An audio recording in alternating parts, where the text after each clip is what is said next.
I'm me, and there's no one I'd rather be. You can sit around and wait and see. For a moment I'll be standing free. So hurry up and wait for me. Got a bag of chips by the sea. The sun is blazing down. I've got my smile now. Here's the thing, your chips will really make me sing. Come on, relax and have some chips with me.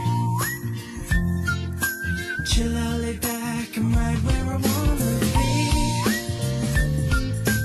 We've got time to take it easy.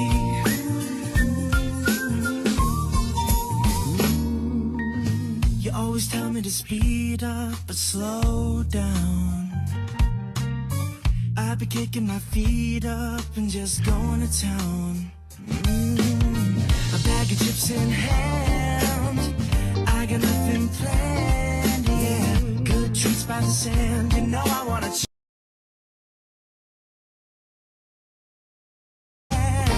when you ask me if I'm gonna change, you ain't heard a word I said. I got just one thing I'm telling you.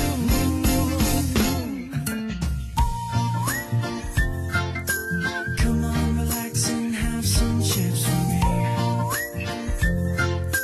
Chill out, lay back, I'm right where I wanna be. We've got time to take it easy.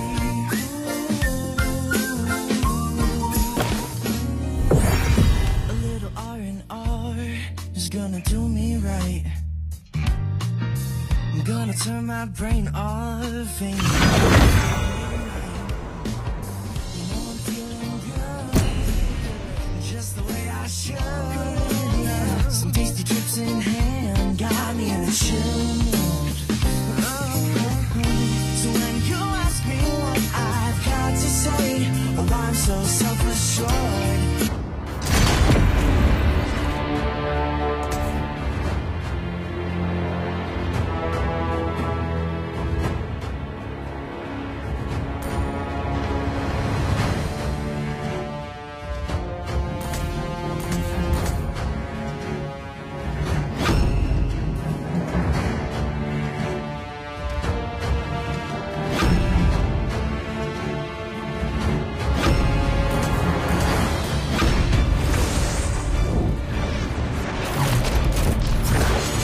From the forge of creation, I am the bastion of order.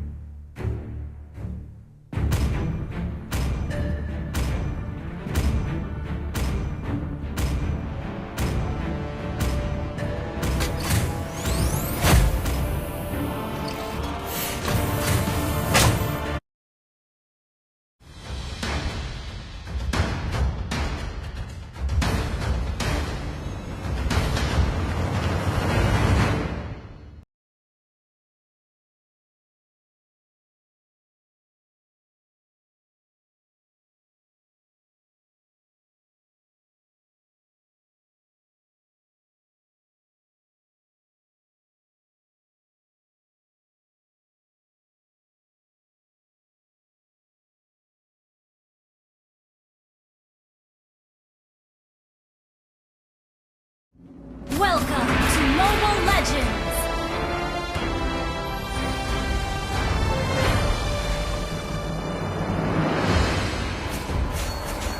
Five seconds till the enemy reaches the battlefield. Citizens. Smash them!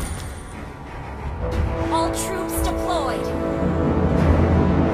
Stand back, citizens. Leave this to the Sentinel. Sentinel! First blood!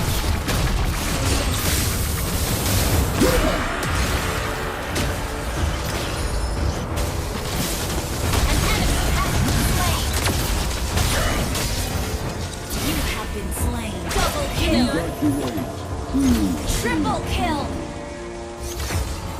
Shut down! Enemy double There are kill! many Shut worlds down! in need. Union! An enemy has been slain! I applaud your tenacity.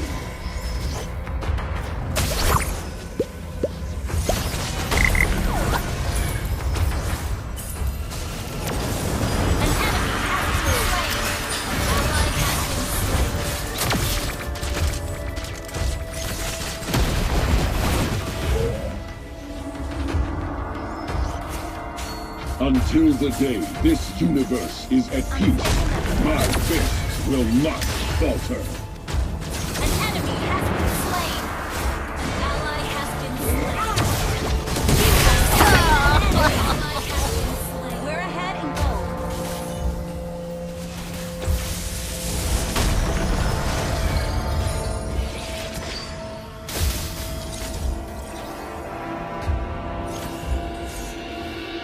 It's a fine day to power slam some monster scum.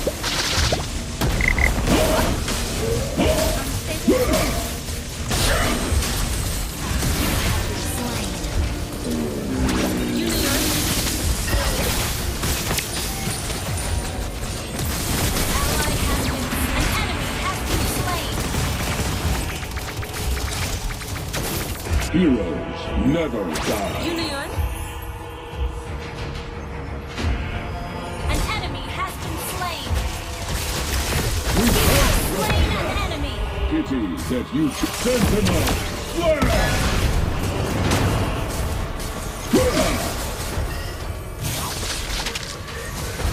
An enemy has been slain.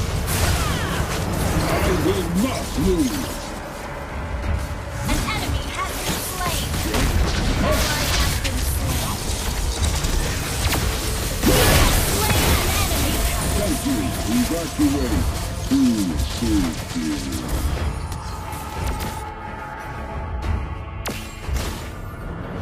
Ally has been slain.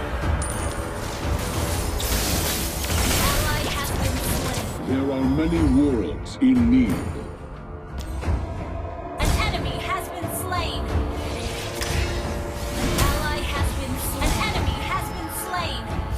The An weak enemy has been slain.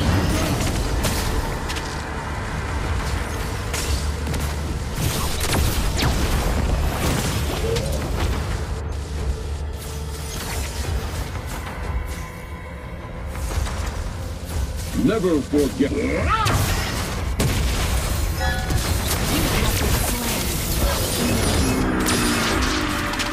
Ally has been slain. An enemy has been slain.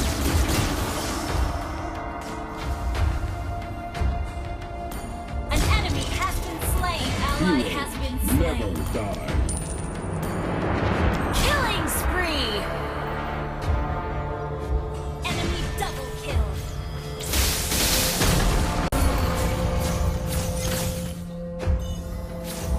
Big or small, man or machine, anyone can be a hero.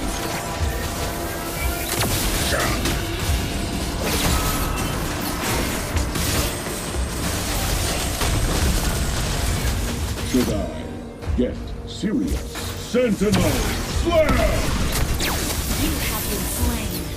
Evacuate. Too soon. An enemy has been slain. Double kill. An ally has been slain. An enemy has been slain.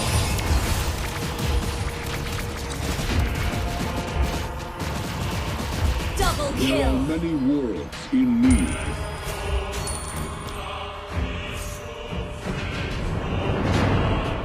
Triple kill. Turret is under attack.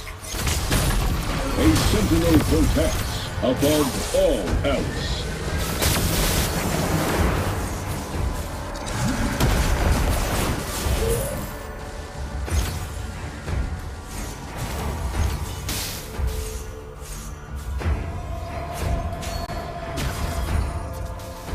Pushing beyond our limits is what makes us super.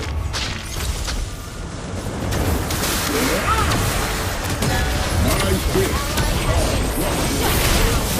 Enemy double kill. You have slain an enemy. Mega kill. You won't get away. Shut down. Shut down. Double kill. Enemy double kill.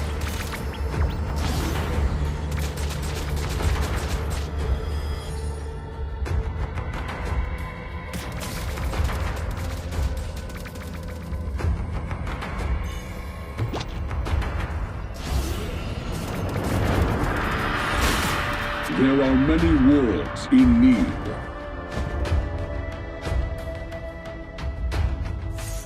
An enemy has been slain.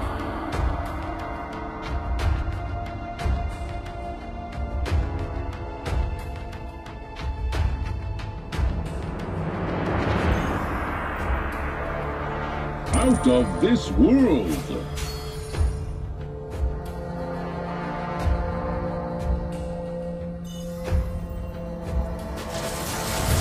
Prepare yourself! Sentinel! Slayer!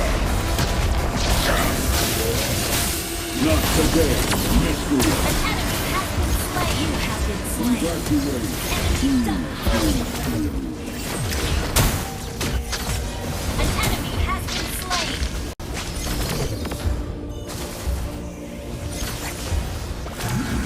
An enemy has been slain. Enemy kills. Ally has been slain.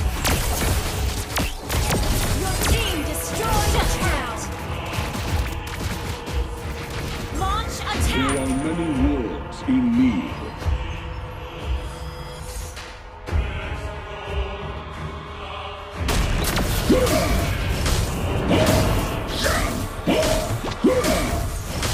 Should I? Ally has been slain.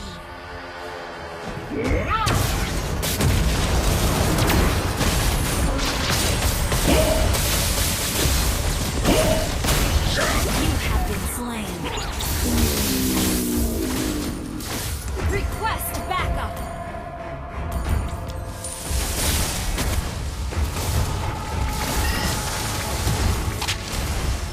Ally has been slain. Our turret is under attack. Our turret has been destroyed. Our inhibitor turret is under attack.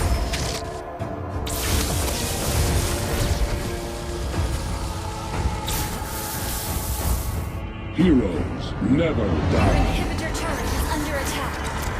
Sentinel! Slayer! You have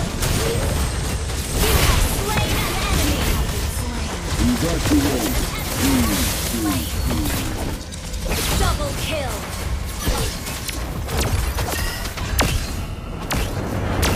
Thank you, Has been citizens. slain. An enemy has been slain. Wiped out.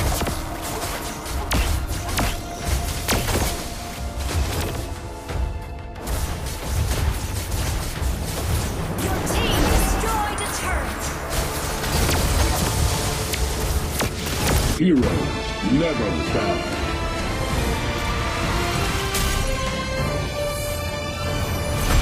Victory!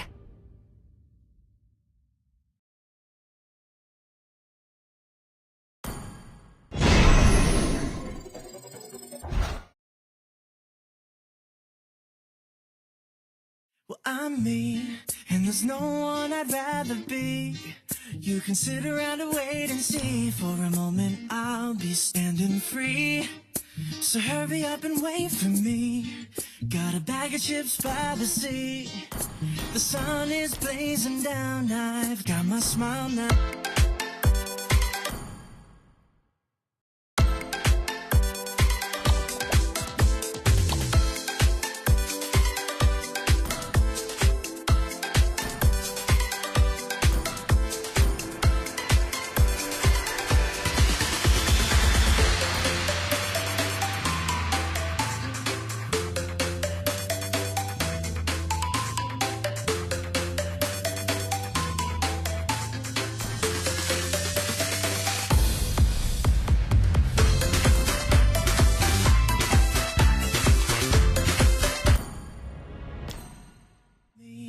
And there's no one I'd rather be.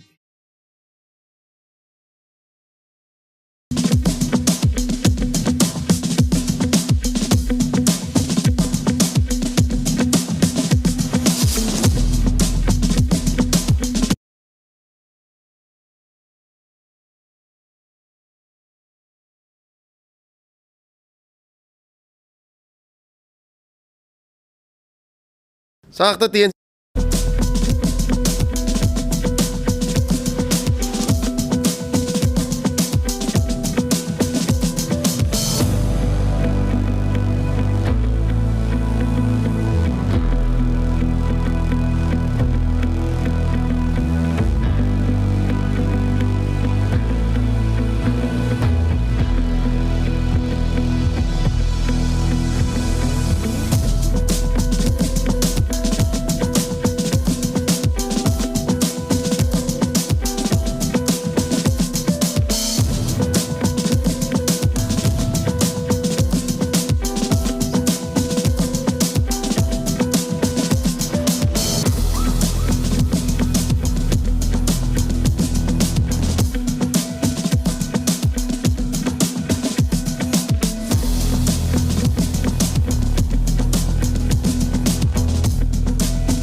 Malakas, Pilipinas, malakas, face the golden sun and repping for the 3 stars. Look at us to the top, no ifs, no buts. Winning any game para to sa PINAS. Di mo matitinag aming boses sa new level. Nasa kalye man o mobile, you know I become a legend. Listen, open fire, we unite, we winners. But with pressure, like diamonds are made of. Switching the lane na parang gera, HP racing made a setup. Pagkakatang buhat ni Hilda, full dome SS parang Laila. Susundan ko ang iyong wakas, kasama pataas, tagumpay natin to dahil tayo'y malakas para sa Pinas. Nasa amin ang alas, hindi to atas, kinikilala sa taas kasi kami ang malakas para sa Pinas. Nasa amin ang alas, hindi to atas, kinikilala sa taas, ganito kami sa Pinas, yeah.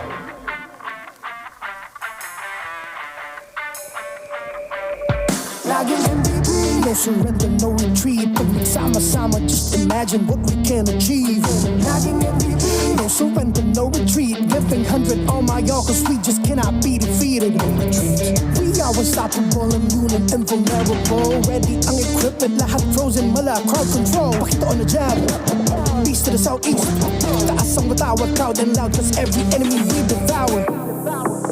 Susundan ko ang iyong wakas, kasama pataas, tagumpay natin to dahil tayo'y malakas para sa Pinas.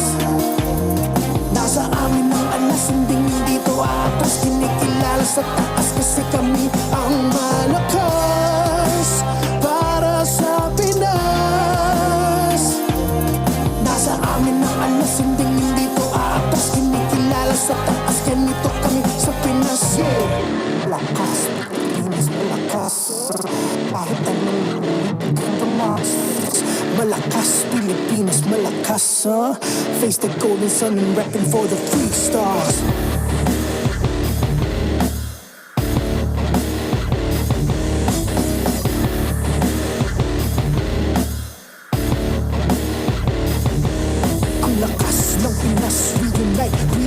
Ang lakas ng Pinas, reunite with the stars. Ang lakas ng Pinas, reunite with the stars. Ang lakas ng Pinas, with the stars.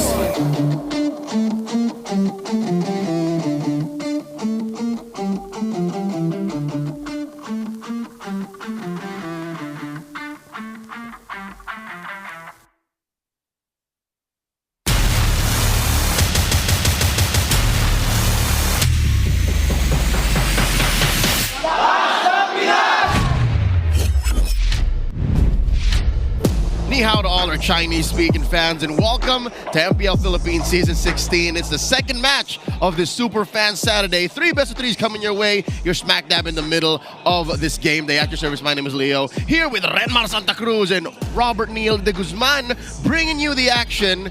In case you don't know, we just witnessed a sweep by TNC Pro Team, taking it to AP Bren. Renmar, did you see that? Yeah, I was able to catch bits of it. I was surprised that AP Bren decided to bring in Chove Skirt. And yeah. I'm sorry, I gotta be that guy. I felt it, I could see it. They look like they really missed Aqua. Yeah, you know what? That was the same question we asked earlier, but I guess that's something that they need to address moving forward. Renmar, there's more than just action coming our way. There's more data. Yeah, and more GG. Experience the winning power of Smart's Only 5G and enjoy it with the Smart Digital Prepaid eSIM. Smart, a simply reliable telco partner of the MPL. Victories you can count on. There's a best-of-3 coming your way. You can see it right about here. It's a matchup between Smart Omega versus Team Liquid Philippines, the defending champions of this very league. And it's clear, just like Clear Men. Power up your dandruff-free scalp supercharge with Clear, that this is about to be a banger, given that they have both come from a matchup against Twisted Minds in action later on tonight, facing off against Onyx PH. I feel like this might go 3. Yeah. I'm leaning towards that too. Despite Team Liquid looking really strong and looking terrifying in their last series against Twisted Minds, I feel like because Omega can actually challenge Twisted, then maybe they can challenge Liquid. It's like a rock paper scissors. Yeah, correct me if I'm wrong. Omega has had all their games go to 3, right? You're wrong. No, you're correct. You're Okay. correct. And then TL, every game, 2 games. Have they been all sweeps? I will have to double check that actually. Okay, but what we can confirm is a sweep is that last match. Again, as mentioned, AP Bren could not hold a candle to TNC tonight. The fire of the Phoenix shines ever brighter with 3 more at the helm. And where does this put the Phoenix Army? Right at number 6. Ooh, okay. Very interesting spot for TNC. The thing is, I don't think they mind being in 6th. Because honestly, with the way we saw TNC earlier, especially the way they played the game, it feels like they just picked it up. Like they're starting to get that groove going, and they found their synergy. Yeah, so far in this season, we found ourselves in a very similar spot to last season, where you see a very heavy middle of the table. That's true. And then AP Bren and Falcons have sadly limped away with the status of the teams that have struggled the most so far this season. But with TNC, TLPH, Omega, Twisted, even Rora, even Onyx, you could all make a case for them and say, wait a minute, should you really be there? I feel like, it could go any other way. Yeah. I don't want to think about that lower part of the standings. Let's focus on this match coming up next. Woo! It's James versus the Apex Predator, Sanford, coming up next. A best of 3 between Smart Omega and Team Liquid PH. This is close to home for one Robert Neal, Midnight de Guzman, because you've held both of these XP laners to such a high regard. Yeah, and held their hands too. Like, Not all. Come on, bro. All Now right. I finally got to hold your hand. The journey was so long ago for both Sanford and James. Fortunately for Sanford, he has found huge success, like winning 2 international titles under his belt. But for James, he has to fight it through. Like, he's now in front of a rookie that's now turned veteran, and he has to catch up. This is an MPL ID champion amongst us, but it's as if I chose the headline. I'm the Ryzen guy. We're talking about Ryzen Rising. Ever since his debut in Season 8, there was something special about this young man. It takes a very special kind of MLBB athlete to, I don't want to say dethrone, but to take the helm from one KLVJ. Yeah, I'm gonna have to pull apart the curtains just a little bit. I know in every game you've got the greatest of all time. Ryzen is the greatest from time to time, multiple times in his career. I agree. There was a time, you brought it up, there was a time where he was the best Fanny in the world, maybe for like a week or 2, the greatest Bowman, maybe for a week or 2, same with the Lancelot. Yeah. And by the way, keep in mind, he's also the guy that eliminated Carl Teasy in Season 9. That's true. And he's facing up against Carl tonight, and I'm pretty sure the whole barangay is watching worldwide tonight. They are watching from Barangay Capri, a multi-purpose hall of Novaliches, Quezon City. Come on down if in case you're nearby. If not, support Ryzen, Dean Sumagi from wherever you are. This man, you mentioned so many heroes. I can't believe y'all didn't mention his Akai. His Akai's really good too. Season 9. Bro, His Bowman. his Cho. First Cho Jungle. The Joe Jump. War Axe Curse Helmet, bro. Did that win? Yeah, that was the game that eliminated Echo. In season. Oh yeah, in season 9. Yeah. His Season 16 stats aren't so bad either. Look at it, he got 39 kills, 48 assists. Yeah. Almost 80% kill participation, 3rd amongst all junglers in the league. Yeah, and what I like about the 39 total kills with him being first among junglers, I think it's indicative of the style of Omega, where they're a little bit more Indonesia flavored. Yeah. Where it's like they will fight even when you don't expect them to. They want to just fight. There's always like a brawl going on the barangay. And the thing about Ryzen is he's always that guy. Whenever I see the drafts come out from Omega, technical limitations is off the table. Like, you don't ask, can you pull it off? Can you play the Fanny? Can you play the Lancelot? No, just pick it. He will say yes to most everything. Yeah. That's what Clean Dean is all about. Speaking of big names and speaking of Indonesia, this man made a boom, a splash in Indonesia when he won the M4 World Championship as the head coach of then Echo. Tic Tac is back. #Tatay Tik. Tatay means father in Filipino. and I am gonna start pushing for that. That is my contribution for Team Liquid this season. And yeah, this man is storied. He's a historical coach. When they became the M4 World Champions, it was his face plastered on there alongside Mitch, celebrating when people didn't expect Coach Tic Tac to bring then Echo to the heights that they eventually reached. He was able to do it, and he did it even more after that. Yeah, I do agree. Aside from JP, like he's called the daddy, but even the players themselves, they acknowledge, Tic Tac's presence has been like the overall glue of this team ever since their previous coach left Arcadia. Tic Tac's been there. Yeah, and it always seems like when it looks like Liquid's in this phase of like, oh, how are they doing? They're a little bit shaky. It's like, crack glass for Tic Tac. He comes in, it's like, and everyone's just like, but he's been there this whole time, so, Well, that's why Liquid / Echo has always been in that triangle of power. Eras after he debuted, they've always been close to the top at least. Yeah, they're always 3. I mean, aside from about one season. I believe that was season 12 where they dropped off, but... Season 14 also, was it? Yeah, 14 or 15 when they were eliminated the first round. Yeah, the MCU seasons. Yeah, thank you. Seems like they're cursed in the MCU. Us Cavalry don't talk about that. Oh, sorry. What first round exit? That doesn't exist. Folks, we want to ask y'all, this is our community poll, who is the best gold laner in MPL Philippines? Is it A, Nets, B, Netsky, C, Nets Fresco, or D, Kenneth Barro? Got no choice. There's no option E. There's only A, B, C, and D. We're talking about eras here, right? Like Nets, Onyx Nets, Netsky. That was also Onyx, right? Yeah, he's had his own set of eras as well, not just the league. I personally am a little bit of a Nets Presco guy. Oh, Homeboys. His MY Prime. His MY Prime, yeah. Wait, not Homeboys. Vamos, yeah. I'm a Nets guy because ever since he debuted, I still have his Bruno in my head. Yes. Lives rent free. The rapid boots. For like 3.5 years now. Yeah, season 10. I am also a Nets guy. At that time, I also thought of Nets as maybe not the best, but one of the best in in that season. Hey, if you ask him, he's the best. Yes. And real quick, but you're asking me. Nets Presco linguistically is one of the smartest IGNs ever. I agree. Nets fresh. Yeah. Ladies and gentlemen, let's welcome these teams on stage. It's Smart Omega and Team Liquid Philippines entering the arena. The barangay is ready for action. Can Ryzen rise to the occasion? Joined by James, Haji, Super Yoshi, and Netsky. Ito ang Barangay Smart Omega!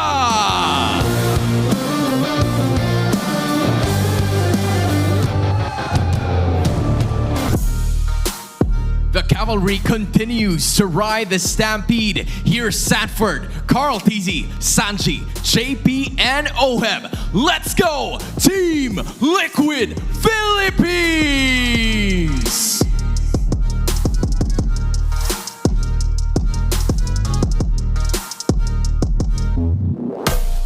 To oversee and uphold the tournament's integrity, guiding us through this match are our marshals, Joshua, Chico, Patrick, and Jeff. The two teams will be joined by their respective coaches. It is Coach Lembot for Omega and Coach RC for Team Liquid. The barangay challenges the cavalry, who will stand their ground for victory. I think it's confirmed that Smart Omega is a 3-game machine this season 16. Midnight, talk to us about why they're capable of putting their opponents to the wire like that. It's the endurance of the barangay. That's always been the strength, especially with these players. They've been playing for a long time, maybe with the exception of Super Yoshi, but there's always the clutch factor. Like if the game goes long enough, they find errors, they find loopholes, and they use their mechanical prowess, especially with Ryzen on the rise here for Omega. We've seen him pull off amazing plays on the Fanny, amazing Lord Steals. And the thing that I like about their playstyle is they're not scared of anything. You know who's also not scared of anything? Team Liquid Philippines. Although they have admitted sometimes they're scared of their own limits. But little by little, Team Liquid are starting to find again what made them so strong last season and end up becoming MSC champions. They play around JP and Sanji, and if Sanford can just work out his communications between his mid laner and roamer, then Carl TZ and Oheb can pop off. Carl TZ especially, and I have said this multiple couple times. Add to that, JP have been absolute monsters this season 16 with how they've been juggling being the main frontliner for Team Liquid. Yeah, I agree. TLPH, they're very, they're very unorthodox for the past few weeks. But I talked to Coach RC behind the scenes. He said that okay, now they've rediscovered how they want MSC. Like they found the drafts, they found the playstyle, and now they're just trying to polish it. But it's harder because now they're in PH. Teams are much aware of what they do. And the last team that they faced, Twisted Minds, faced the wrath of this newly found fire, this new strat, this new execution, and they swept them. Prior unbeatable, Twisted Minds felt the wrath of the defending champions. All the while, Smart Omega, they lost to Twisted Minds, so I wonder how they recover. Let's go ahead and listen to exactly what was going on in their comms with the Smart 5G ping test right before this match. Oy, mic check. Coach, parang hina ng ano mo? Sa mic? Aura mo. Mahina rin siya sa akin eh. Diskarte. Lala. Ayun daw, sobrang pogi lang sa Sanford. Uy! Stop me. Oh. Ha? Ano, signature posers. Idol, di ako magpapamo sa idol ha. Manahimik muna ako na konti para wala makuha. Wala ka dyan. Uy.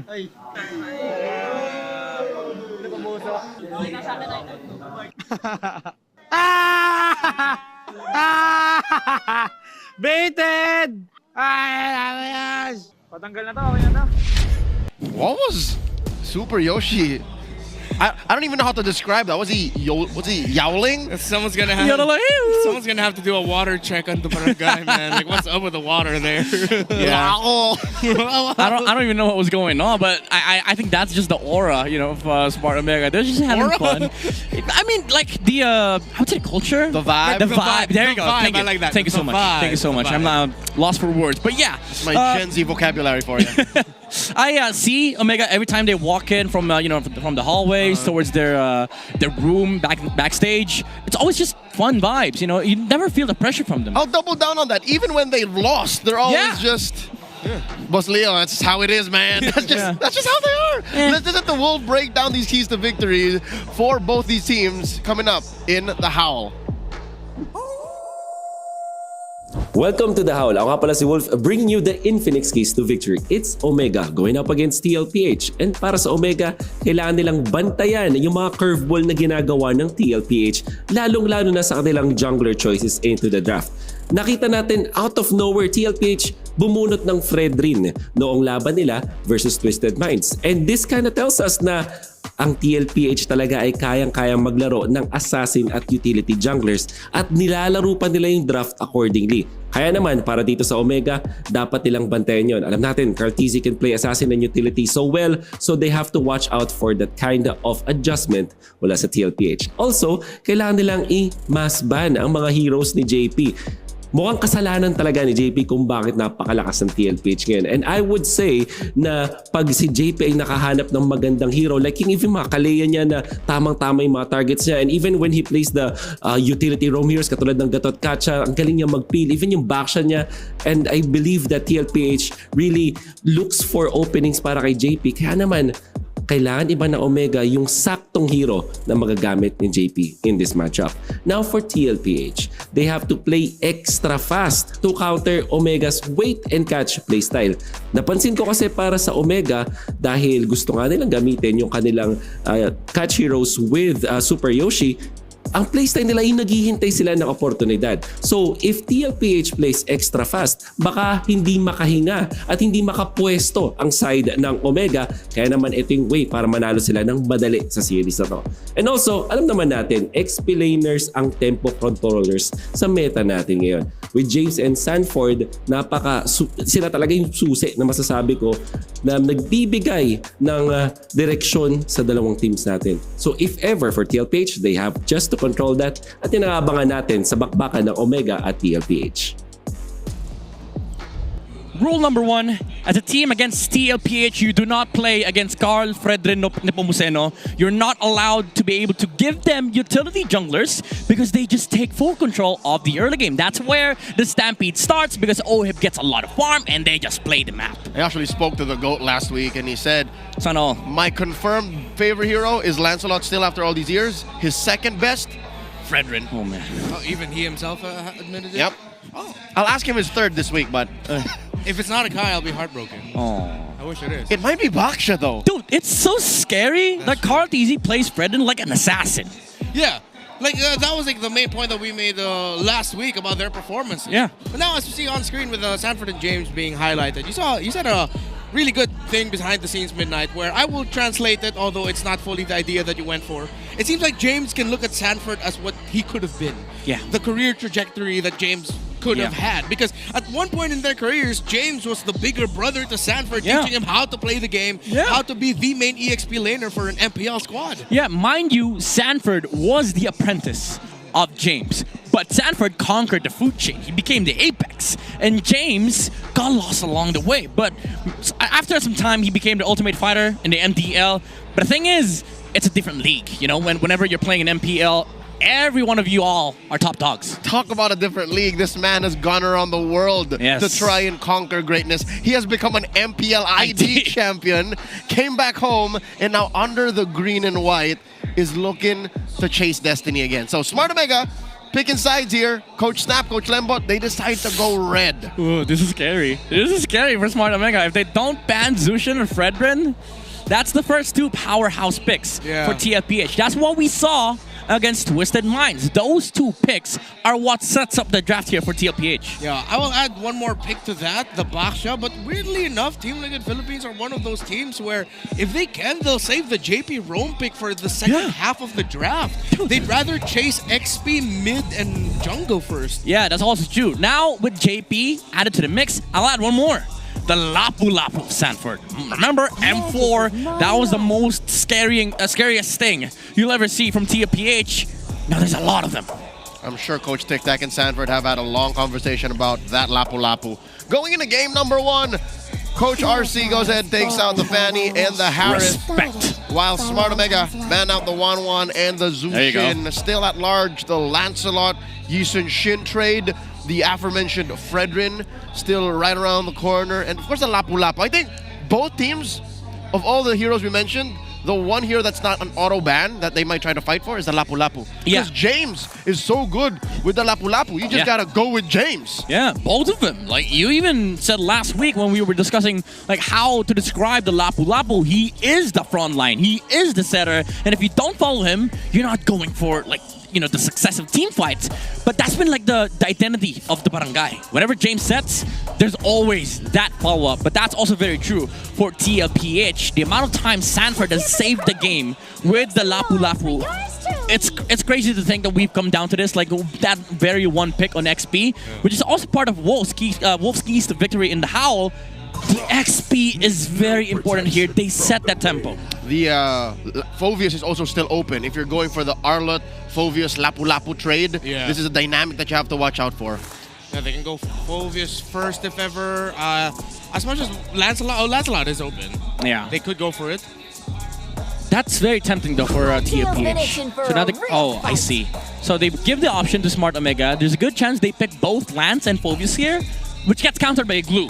So TLPH, they've loved their glue ever since MSC. Like they think of glue as a championship winning hero. For some reason, it always wins in the finals. Oh, I don't know that. That's Sanford's notes. Okay. He mentioned that to me. He was like, that's anecdotal. Yeah, glue gets buffed for some reason in the grand finals. He doesn't know why. Oh, and then usually that he loves picking the glue into the Phoveus. There's not much a Phoveus can do against a glue in the lane. Yeah. And they do get the Lancelot. So yeah, why you tease it. Yeah, just get the glue or the YSS if you want to match with damage. And actually, no, yeah, you do need to get the YSS. You can't go for like a tanky jungler for Carl TZ. Yeah. Curious to see though what the gold lane would be. Because now they removed the Harith. I think both sides are eyeing at the carry.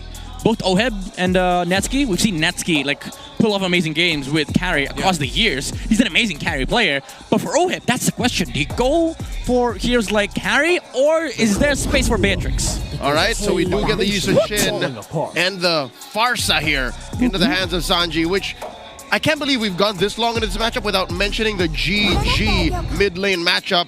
Kagura in the hands of Haji, the KDA machine. Oh, wow. I think that's better. This hero feels like it was put into this metagame for a very specific reason, and that's for Haji to play it. Yeah.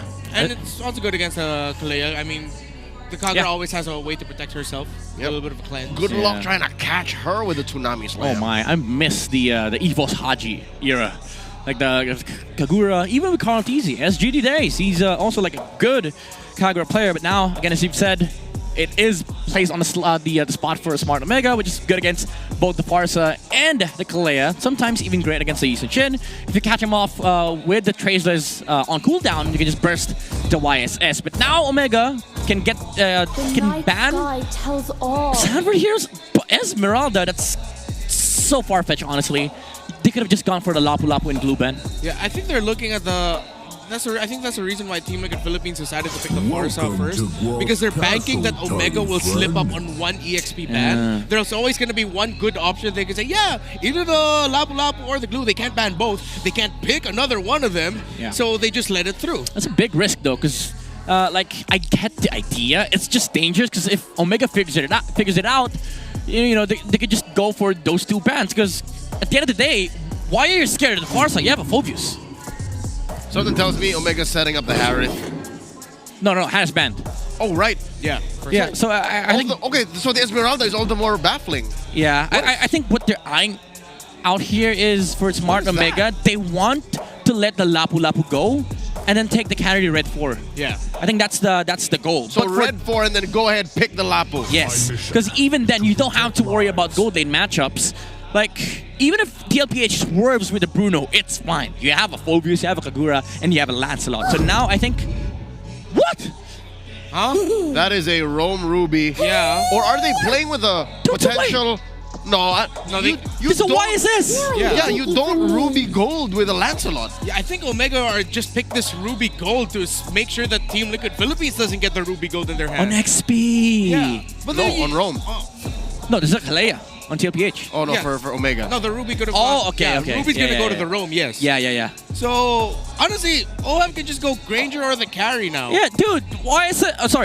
Granger, Yuzong. Give me the Yuzong, please. I don't think we're gonna get it. I've been asking for the Yuzong for the longest time. It wins against the Phobius, and it's also decent against the likes of the Lancelot. But they go for the Glue. Yeah. And they're the Euphony of Suffering. All right, we alluded to the Glue. Granger. And here it is. El Granger. El Granger. Smart Omega, they still do not have a pick for Nets, Presco, Netsky, Kenneth Barrow. Bruno, no? Oh, yeah, no, I like Bruno here. Bruno's good. Yeah, because I feel like but then even with the Farsa on the other side, either the Bruno or Carry, I feel like has the right damage profile to cover for what they need. Hopefully they don't pick something off-kilter like a Beatrix or a Claude. Yeah, because if you slow down TLPH's game enough, Bruno just takes over mid-game. You have a Phobius, Ruby, and a Lancelot that can cover you. Even if, say, you spend the Feathered Airstrike from the side of TLPH, you just wait for the next wave, and then you just continue pushing. We wait with bated breath. It's probably going to be carried out. What does the self-proclaimed best gold laner pick up? It's the Claude! Oh no! What are they trying to do with this Claude? One of the things I wish that they didn't pick. Okay. This is last game's Lucas. Yeah. Yes. Yeah. So this puts like an insane timer on TLPH. If they slip up early game, Omega's just taking over late game, right? That's the nature of this matchup. But the thing about Liquid's draft is it's very fundamental to their identity. It's Stampede. It's a YSS. It's a Granger. It's a Kalea. You give them two kills in the early game. You give them first turtle. For sure, you're losing the next 5 minutes. That explains Liquid's higher lineup rating and higher early game. They have that 1-2 combo, that Kalea Farsa, and even the Glue Farsa. Whoever they want to feed into the possibly late game Yisun Shin that Carl Dees is going to be able to snowball into. Let's watch how this unfolds. Game number 1, Liquid Philippines versus Smart Omega. Who's going to be first on the board? Welcome to Mobile Legends. I don't know, man. It feels like Liquid can get a full Stampede on this game. We've seen a lot of crazy YSS momentums paired up with a Kalea, Farsa, a Granger. that naturally just builds Skypiercer. There will come a point in this game, if TLPH had enough momentum, they won't even care about minion waves. They're just gonna find heroes to kill. Yeah. On the other side, I see a possibility of Omega getting a surprise win at around Turtle 1 or Turtle 2. Something that we usually see with the Fogies and Lancelot together in the same lineup. And considering that you have the extra surprise factor of, oh, hey, we have a Ruby, 1 second skill suddenly messes up your team fight flow, that's something that Team Liquid Philippines might get surprised by. Yeah.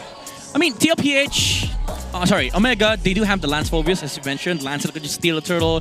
Phobius has been, you know, a nightmare to deal with in the first turtle. But one problem that they have to solve first is Sanford. Like, they have to deal with this glue. Because we've seen a lot of Phobius glue matchups, even in the international stage. If nobody shows up on XP, glue just takes over the turtle and then goes mid, gets level 4 there, and then hunts for the enemy jungler. Okay, I have a slight crazy question here. Okay. Do they need to worry about the glue when early on, Liquid might not even have the damage to supplement what Sanford brings to the table as a glue? Considering that we did mention the Phobius Lancelot problem of Team Liquid Philippines against Omega. The thing is, they don't have to worry about Glue's damage, but they have to worry about his displacement factor. Because there's a Kalea in the game. The pure displacement, and then also the level 4 of the Parsa. Feather Strike can just burst anybody down. They don't even have to kill the Lancelot, honestly. If the Lancelot steals a turtle, it's fine. Ryze is going to show up, Retri. As long as you poke the Phobius, and then for the next few minutes, the Phobius is shut down, the glue is just taking over the game. Yeah, that's what I'm more afraid of. Again, it's through mid that everything else happens for Team Liquid Philippines. So I'm expecting Omega to attack elsewhere. Omega's gonna harass Oheb. Omega's gonna try to, again, we've seen it before, just bear down on that glue while it's trying to find its targets. We've seen that happen once or twice. Yeah. I guess to hone in on your point, like attack elsewhere, it's not just attack, but also commit. Like if they want to go for turtle, they have to address Sanford. If they want to go for some play else, maybe put 3 or 4 heroes on gold lane. Oh, speaking of, Netsky trying to trade against Oheb, it's clear that he's already acknowledged this is a practice in futility. You can't trade against a Granger, not like this. Yeah. Even instead of sidestepping or trying to get away from the range of basic attacks, Oheb just threw up a sticker. And even Netsky, in his own right, was like, I don't care if you hit me with your first skill. It's cool, man. It's all right. Let's just trade this out. Yeah, it's funny because like Oheb realizes the Claude's damage is so low, he could just trade basic attacks. He's not even like trying to hit the first skill. Yeah. When the Claude was behind the minions, he was just like, okay, I'll just fire at you. When he goes back, all right, Rhapsody. Yeah. And the difference will be in their first items, which we've yet to take a peek on. True. Because I would guess one of them, or whoever chooses to be the aggressor, will build warrior boots.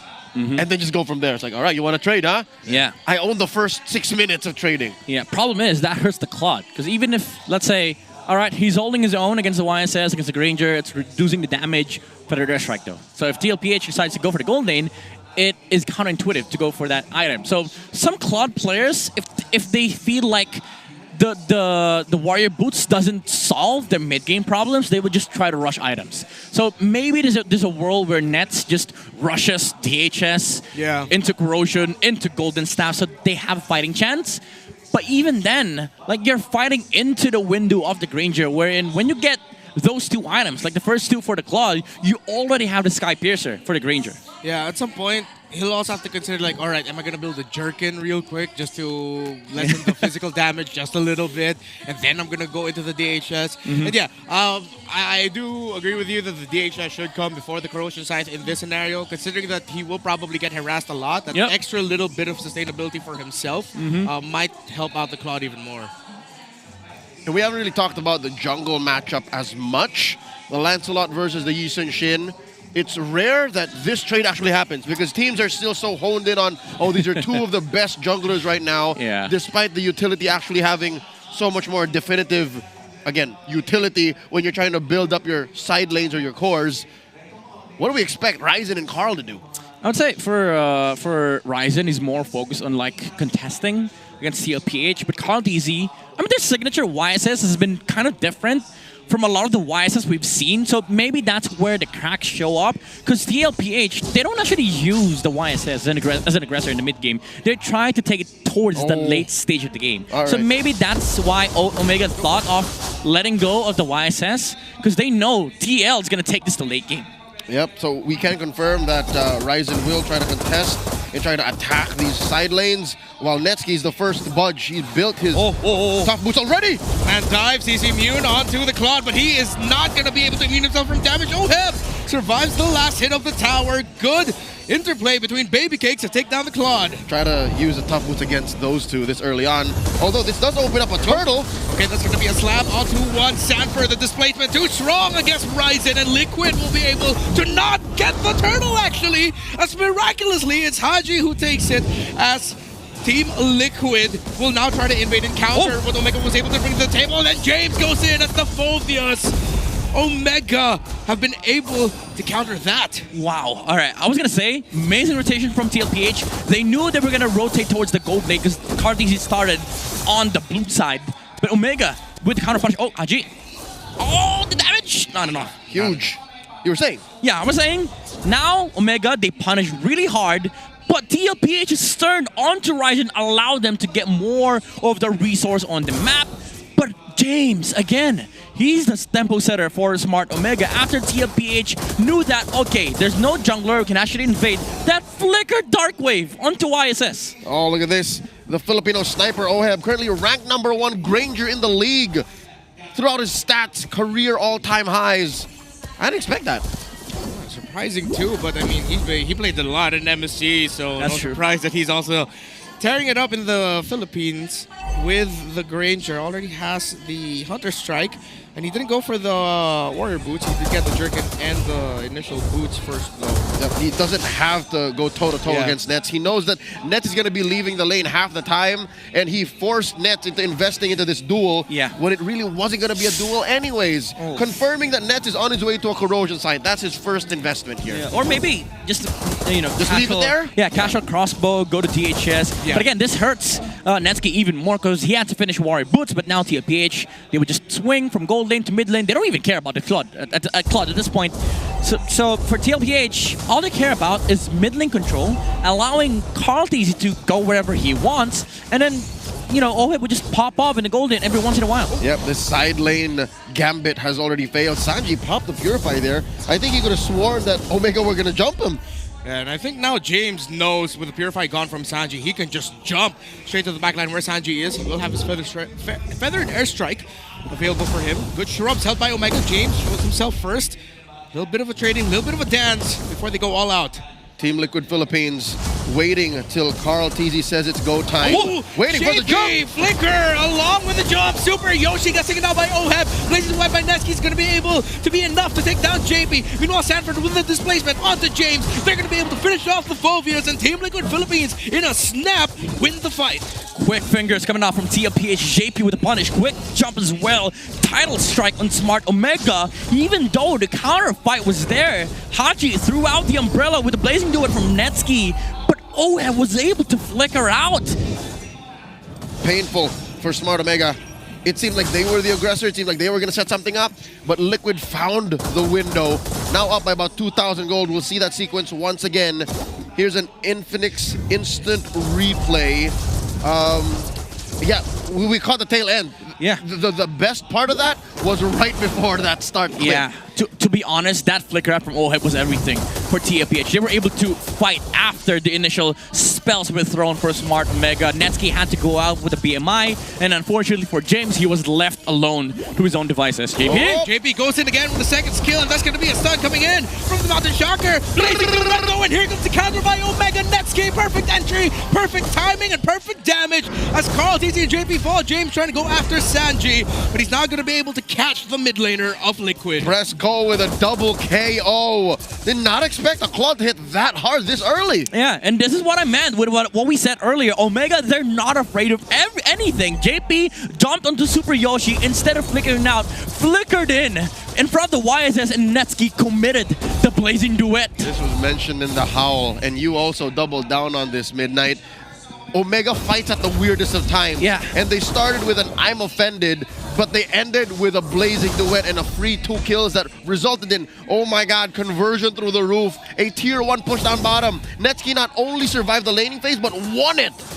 Oh my goodness, James and Yoshi, they're opening up the doors for Netsuki's late game. Now this Claude is gonna become a problem for TLPH because one item counters them all. It's just the wind of nature, honestly. Even though I say that there's that feathered airstrike, there's that tidal strike from JP, but he has a purify, and it's kind of hard to use the feathered airstrike onto a Claude with almost max movement speed. So now Omega are going to be opening up the map through their Claude in the bottom lane. Liquid are going to go for the Turtle Blitz. Omega will not be able to contest this healthily, but Omega are playing for the slow push onto the sides with the map control. They don't need to take that right now. They want to play the slow and steady pace around their Claude. That's a Mount Shocker revealing all of Smart Omega. So Liquid knows it's worthy. It's safe to trade for the top lane. 40 forces you to spread here.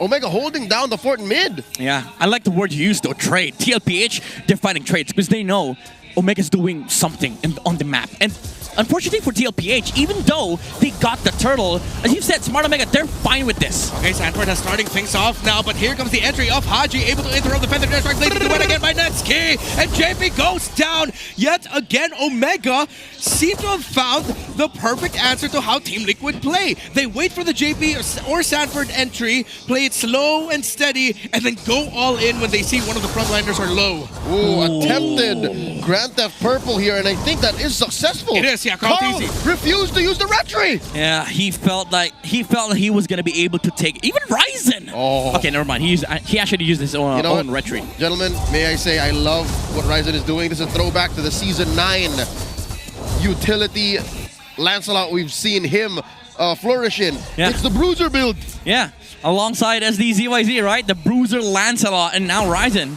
is showcasing his ability to just maneuver around fights. And Omega, again, as we've said earlier, they're fine with what's currently happening on the map. They're fine trading farms, because guess what? Oh, Yoshi with the conceal to the back. Let's see if he's going to be able to grab someone, because actually JP was able to grab James. James able to flicker out, and there's going to be an awkward angle for Sanford. He's going to be left alone. Is he going to be able to get away from the members of Omega as Ryzen gets chased down by Carl TZ? No deaths, but Omega almost catching Team Liquid off guard. Good amount of resources used to both disengage and find these fights. Yeah. But Liquid are standing their ground. They refuse to back off. Yeah, this is tough for Smart Omega. Even though, again, as we've said earlier, they're fine with getting farm. But now with less battle spells on their side, TLPH can just blitz the Lord. Okay, next he's Purify is still online.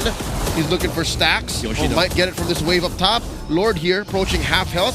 40 just sweeping that river brush. Control of this is key. Yeah, quite awkward right now for Omega to engage, but here comes JP with the entry once again. Tsunami slam onto Super. Yoshi gets taken out. Netsuki's blazing duet gets sidestepped. Haji gets punished. And in the back though, you see James grabbed yet again by Sanford. The displacement too strong for this glue. And James can only stand and try, but he will eventually fall against Team Liquid. Omega are showing signs of, how do I say, they struggle to put up a box. Like, Liquid just break through their formation so easily. Yeah, that's the fault line of JP. Like, he found the Ruby, and he knew there was no punish. There was no flicker from James. Nobody could stop the Kalea from just jumping on the Ruby, and Carl he dodged away from the Blazing Duet too from Netsuki. So Omega wasn't doing any damage. Sanford goes zone out because JP's way too low to front for Team Liquid. It looks like Liquid is going to be able to get that turtle. Make it the Lord, actually, as Ryzen gets grabbed, gets taken out with the Blazing Duet by Netsuki is on point. A shutdown and a double kill for Netsuki. And Sanford is able to stay and catch Haji. 40 is going to be left behind though. Unless Sanji can help him out, he cannot. He can only watch as Netsuki now has 6 kills in this game. Netsuki put this whole game on his back. Literally all that Smart Omega is doing is for Netsuki. Yeah. Everybody on the side of Omega can actually just maneuver around these fights. Haji throwing umbrellas left and right. James with the constant jumps. Unlimited dashes from Ryzen, and the damage, it's all coming out from Netsuki. Even though they lost the Lord, TLPH, they felt like they could actually go for more. But the Blazing Duet was ready from Netsuki, and he was able to take out Oheb. Midnight, all the more it's scary when you mention that this is stopped by a singular item, a Wind of Nature. Yeah. What happens when Liquid finally gets that? I mean, at this point, the Wind of Nature becomes the key for both sides, TLPH and Smart Omega. Actually, on all course. And And it's also like who can get the better box, because Team Liquid Philippines, there are times where, yeah, they have a good formation, easily broken by Omega. And then on the other side, Omega, if they mess up their initial entry into the box of Team Liquid, suddenly they're fighting in an awkward spot because they're all diving in. Yeah. Even though like we praise the late game aspect of this Omega's lineup, their team fight is kind of one-dimensional. Like if you go, you have to go. It's very full committal. If you mess up, that's it. TLPH could just reposition with unlimited traceless. Even though there's a couple of dashes as well from Smart Omega, you cannot stop the amount of pokes they have from the Farsa, from the YSS, and even the Granger. Even if you take this to the 25-minute mark, I don't think Omega can hold a box against Liquid. That's just what this lineup is capable of doing. And you'll see here, Oheb is just a wee bit off of that wind of nature. Yep. When it does happen, when he gets that item, it's over. They have to find a way to burst that Granger, because this whole rattle Liquid until Nessie can come with a blazing duet situation won't happen again. Yeah, but it's not a Netsky though. Like there's also a wind of nature for the Claude. So for both sides, they have the win conditions, but again, it's just more awkward for Smart Omega to actually start fights. They have to wait for JP. Super Yoshi can't just jump in, find the catch, because there's a ton of punish on the side of TLPH. And by the way, we're having a super fan early Pamasko promo. Buy your tickets now. Limited time only, goes from 250 pesos to 189. Promo runs from September 5 to September 19. But I feel like if we ask Omega, hey, how do you feel about awkward team fight? They're going to answer, what awkward? We like that. Yeah, we don't care. We like it when it's a little kind of freaky, you know. It's a little weird. It's a little weird. That's just how they are. And we're into that, you know. This is a ragtag squad of athletes taken from all over the world across the MLBB ecosystem and now playing under the banner. Smart Omega Lord is up. Liquid just seems to let it go. I mean, Kaldi's gonna spot this. No. Omega are gonna be able to rush this. Yeah, Oheb showed himself top lane. Let's see if Omega will be able to rush the Lord. It looks like they will be, but Kaldi is close enough. James, just James alone was enough of a zone out. And here comes the Feather Dash back. JP with a flicker, title strike, and the Mountain Shocker. But Oheb still alive, blazing duet. Godlike for Nesky, but Oheb's able to sidestep. He's fighting, he's surviving. Ryzen trying to hold on, but it's a double kill for Sanford. Nesky went after Oheb, but couldn't get the kill. 2-4-2. Massive win for Smart Omega, because at the beginning of this engagement, the sequence, they got the Lord, and now 40's on Hodge. Oh, he's going to be able to dash on out of there, and Sanford's going to be stuck in the tower. Feather Dash strike. San holding on, but Nesky able to free hit, but Nesky will back away. The Lord is marching for Omega up top. Okay, here's the thing about Smart Omega. Okay, they're done. Here's the thing about Smart Omega and Super Yoshi. It doesn't matter how many times you doubt the hero pick. What you don't need to doubt is the mechanical execution. He was jumped by JP, even with the conceal. He was walking in front of YSS, making sure that TLPH does not try anything fishy against Smart Omega. And after that sequence, JP found the counter jump. Instead of flickering out right away, he hooked two members on the side of TLPH, and that allowed for an amazing and beautiful blazing duet from Netsky. I mean, there ain't no Matildas, no Angelas, no Rafaelas here. When you commit in a team fight that is made up of lineups like this, it's all in. If you get away, you have to make the call. I'm going away, but Liquid were already in too deep. They already lost the Lord, and they wanted to find something else. And what they found was the end of the barrel of Netsky's double pistols. They're trying to recover, because for the first time in a while, actually, this whole game, if not, Omega now has a lead. Yeah, this is the first time. It's a small lead, but again, this is the late game power off the Claude. Even though there is a lot of punish from TLPH, these sequences have been amazing for Super Yoshi. The catches that he's been able to land, and also James just disrupting the enemy front line. Sanji is always trying to find a perfect position so that he doesn't get caught by the Fulvius. And it seems like we've found the answer. What happens when Liquid gets their hands on a wind of nature? Sure, it's just on Oheb, but that's a key part of that lineup. We found the answer. Omega can go for kills elsewhere. Carl TZ dying that quickly? Yep. It's not like he couldn't do anything to Netsky. He will just fold when the blazing duet gets in his face. Sanford, here's another option, builds the blade armor. So now he's going to hurt Netsky a little more on the clapback. But that doesn't answer what you do for Sanji. Maybe that's why Sanji here is keeping himself scarce. He's deathless so far. He wants to stay that way, because if he gets picked off early, or if he's exposed to a lone Netsky, it's over. Like this whole thing, forget about it. If one of these three cores dies first, then OHEB can't even make the most of that wind of nature. Yeah, they have to space out their positioning because honestly, it's kind of hard for TLPH to go right now in front of Omega. If they want to find a title strike target for JP, I think at this point you try and catch the Phobius, so he doesn't become a problem for the Farsa. Yeah, 100%, because James has been a menace for Team Liquid Philippines to handle. The fact that he can survive so long in fights and also deal a great amount of damage along with it has been a thorn on their side. So Sanford spots James out onto the wings. Omega. Controlling the amount of information. Again, Carl TZ does not use the Mountain Shocker just yet. James down to less than half health. Forces the flicker. What? Ooh, that is big. There's a big utility spell used out there. Let's see if Team Liquid Philippines are going to be capitalizing. They're rushing the Lord a little bit more, considering that the flicker is gone. Omega now holding vision given by Carl TZ, who's going to win the red tree battle, and it goes to OHEB. You don't need no red trees, and now they're going to be fighting it out at the remains of the Lord. JP does get taken out though, but Omega will walk away with having to defend their base with a Lord Siege. That one Death Sonata from Kiel Soriano caught the Lord, and TLPH, even though they lost JP, at least you are able to push forward against Smart Omega. Good disengage as well after that Lord was finished, and they dodged the Blazing Duet. Oh, that's a conceal.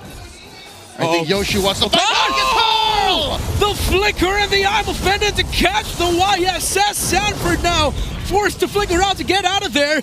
And let's see if Team Liquid Philippines will actually be able to do something with this Lord. It doesn't look like it. Omega, what a catch, what a read. Fair enough. Smart Omega needed to take out Carl TZ to make this Lord defense safe and to stop the bleeding.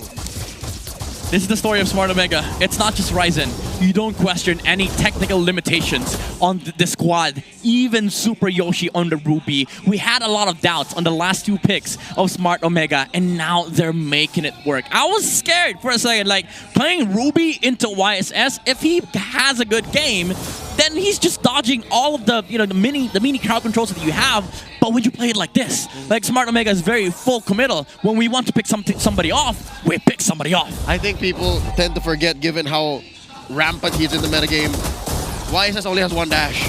If you're able to count it, and I think that's what Omega did. Yeah. If we could have been a fly in that room, you would have heard, he's done with the traceless, let's go.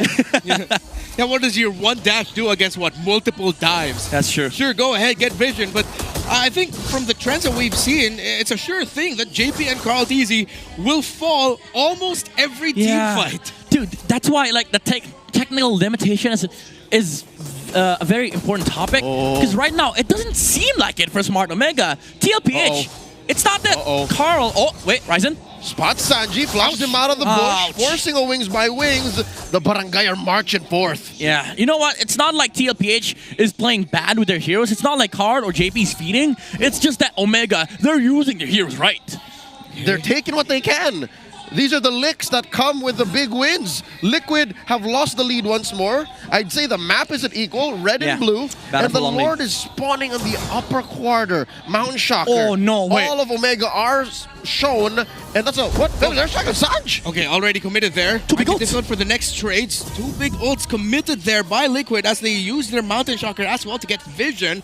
It's going to have to be a long dance for them against Omega and the Lord that spawns in 13 seconds. I like this. They reposition towards the long lane. They know that Ryzen is not going to be punished. There's no Mountain Shocker for the YSS. So there's no way TLPH is going to know for the next 30 seconds. Oh, never mind. In with the title strikes and Nami Slam, and they burst down the Kagura. Advantage for the cavalry. It's clear. Omega are going to be able to find a turnaround. They are going to slow things down. Mountain Shocker using it. They're going to go for the chase. Mountain Shocker to stun James down. But the Blazing Duet after the pull by Yoshi. If you're offended, you can only watch. But Liquid are still fighting through OHEB. The Granger is fresh. He is fighting. And he takes down Yoshi. That's a double kill for OHEB. 3 for 1. Even if it is the GOAT you take down, it's a bad look for Omega. How was Haji caught like that? I don't know. He threw the umbrella. The catch was there from TLPH. JP made two phenomenal plays. One catch onto the Kagura and then one catch onto Ryzen. The setup was beautiful from Smart Omega. No punish, no Mountain Shocker, no vision. We can just play the long lane. But But Haji had to show in mid. And what's weird is he used the Rasho umbrella flea to position himself and not to cleanse whatever was coming his way. That rarely happens for the KDA machine. Super Yoshi though, like that catch onto the YSS was chef's kiss from Smart Omega, not from Sanji by the way. But that was just repairing an already bad situation. Yes. They lost the Lord here, and Liquid are on the offensive once more. 2,000 gold lead. Lord is spawning very soon. Here's a quick look once again at that sequence. Yeah, very, and I would say a big blunder from Haji when he tried clearing that mid lane. But again, JP stopped the Phantom Execution from the Lancelot, and they were able to take out Ryzen, effectively removing one of the maneuvers that Omega can actually pull off, which basically safeguards the Claude from the team fights. Yeah, and it looked like Omega fought that as if they caught Oheb. They did not catch Oheb. He didn't need to use his flicker out. And with the Granger alive, full build, all the damage in the world in favor for Liquid. Omega, let's see if they'll have enough tools to defend. Feather Dash Strike already committed. James, Dark Wave to cancel out the Feather Dash Strike. Two towers still stand here for Omega. They're going to be able to take down the Lord relatively quickly. Vision provided. JP goes in straight for Super Yoshi. Tsunami Slap, Tidal Strike, everything in between. Ryzen able to dash through the minions. He's trying to clear it up. Too much damage and clear for Omega. Liquid, though, they still have minions. They're still pushing, but they will back off now. Great defense by the Barangay, keeping themselves and the base intact. Yeah. They do lose quite a bit of gold in that exchange, about 4,000 now. The Cavalry are marching forward with, and a Lord spawning in a minute. Where else does Omega find a way back? I think you try and do the same sequence as what they did last time, but this time don't blunder in the mid, because TLPH, they're very quick to punish. Once they see anybody on the side of Smart Omega show up, the Kalei is going to be able to jump in and go for the punish. Water crowns are very much important in this, this part of the game. We're reaching the equilibrium state, wherein gold lead doesn't matter. Yeah. Both sides have went past 60k. So the map clearly belongs to the Cavalry. The Barangay can win these small skirmishes because they're less ult-reliant, and they can just suddenly win off of easy pickoffs.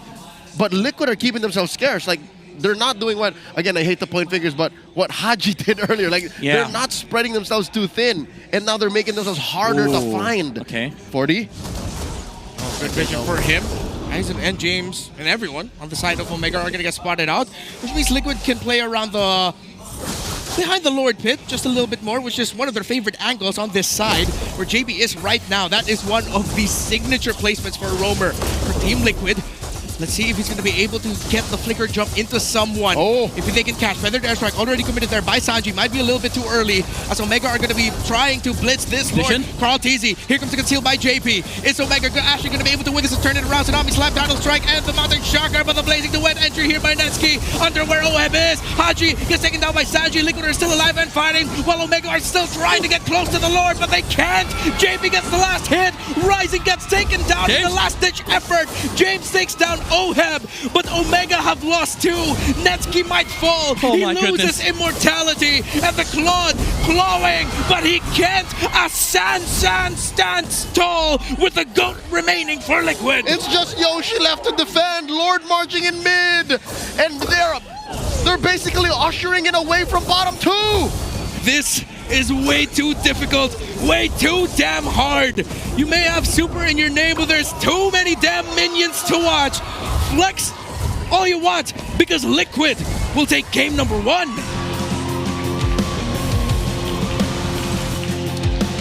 That was a fight already lost in the Lord Pit. You could tell about 10 seconds into the sequence.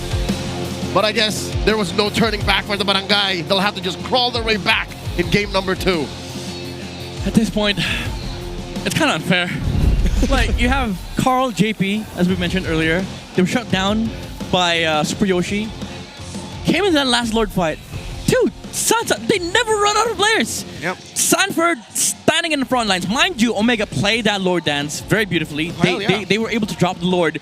Ryzen, in the middle of JP's jump, purchases an immortality, and he survives. He was able to get out, but because of that, when they dropped the Lord, Netsky had to force the fight with the Blazing Duet. And what does Sanford do? Stays in the front line, uses the blade armor, and jumps on anybody that tries to catch Sanji off guard. That's why the Farza was able to land multiple impactful hits from the far side with the feathered airstrikes, with the stuns. The amount of damage that he did on that last fight was insane. It was nasty to watch. And that's why the Lone Stallion, the chef, cooked up an MVP performance. Not a single death on Sanji's Farsa.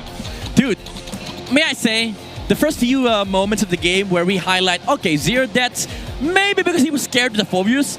Last part of the game, it was his positioning, perfect placements from TLPH, and also just sheer understanding of what you should do. When I saw that feathered airstrike, I was like, that's perfect. Because that's what you need when the enemy team is about to drop the Lord. You force them to kind of like choose whether we drop the Lord or we fight into this. But Omega decided to, okay, we just disengage. When they dropped the Lord, what he did was use the wings by wings and attempt to like catch somebody. That's when the path for JP opened up, caught off the Lancelot, and that was just the start of the sequence. Yeah, and I feel like the KDA here of Sanji and his overall playstyle in this game is a good way to look at the overall story where, again, we've talked about Omega's lineup being like, once they've committed all of their ultimates, there's not much they can do. The best that they can do is give room for Netsuki to free hit. Yes. But what happens when he's free hitting a glue with a blade armor and he's getting clapped back with a little bit of damage? Eventually, the cooldowns are going to wear down for this far side. Even though he only had 1 kill, the main focus there are those 10 assists, playing around the longer team fights through this Farsa. And it's a hard lesson learned by Omega.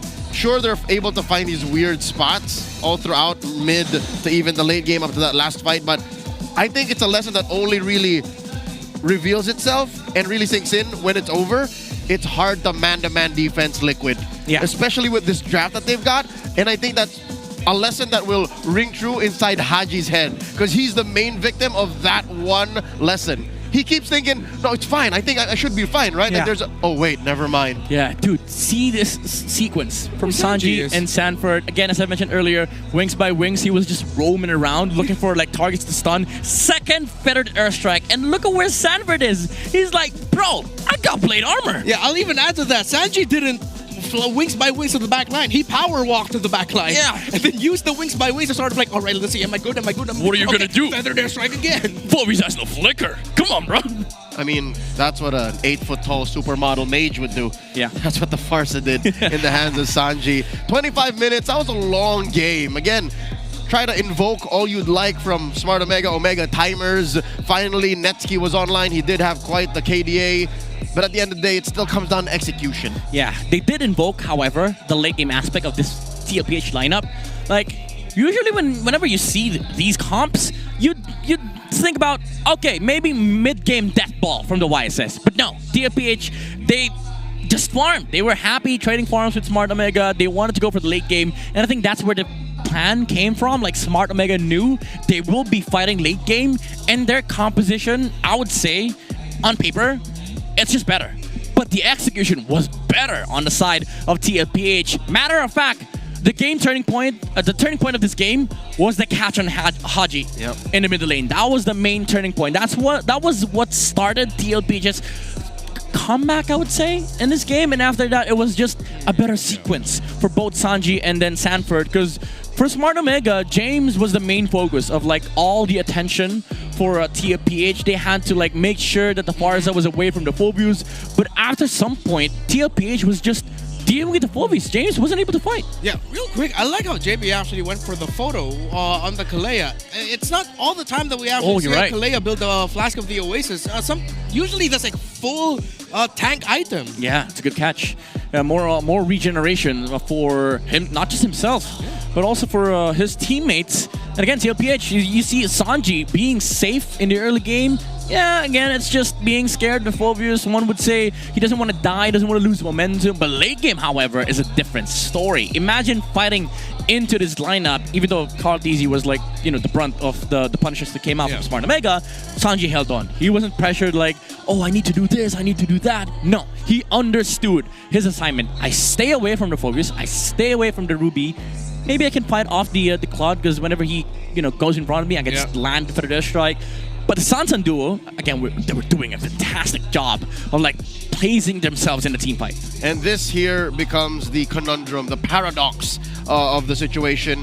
Smart Omega's Netsuki has dealt the most damage this game, but again, I think it's because of that photo and the placement of JP, the wingman, in team fights and healing all the members of Liquid that made that damage null and void. It made those big ticket blazing duets in the late game kind of, is that it? I'm done. I can't free hit anymore. If I free hit, I'm wasting time. All this while, Orb is still good. Orb is clear. Yeah, the little bit of regeneration provided by the Kalea, it helped deal with the initial salvo that Omega would throw up every time. I don't recall exactly when he was actually able to build that flask, but it's very safe to say that that became like one of the big X-Factor items for the game. Yeah. Folks, before we try and discuss exactly what went sideways for Omega in their efforts to take this to Game 3 as they usually do, we'd like to remind you that you can showcase your esports skills and passion for gaming by organizing your own local tournaments through eProject, esports for everyone. So the participants in this program will be provided with special access to the tournament mode, the tournament lobby that the players and everyone uses, in-game items, diamonds, and more. So if you're interested, visit the MPLPH website for more information and how to apply. So, besides the E-Project, there's this other thing wherein you could, really excel. It's a new year in the MLBB esports calendar, and potentially we might name not just one world champion, we might name two. Ooh. Sure, because maybe, but we do have another title coming up this year. Ooh, what is it? Anyone and everyone can enter the MCGG Rising Stars, a new in-game feature where players can participate in win a world championship title. I did not expect. That's clippable.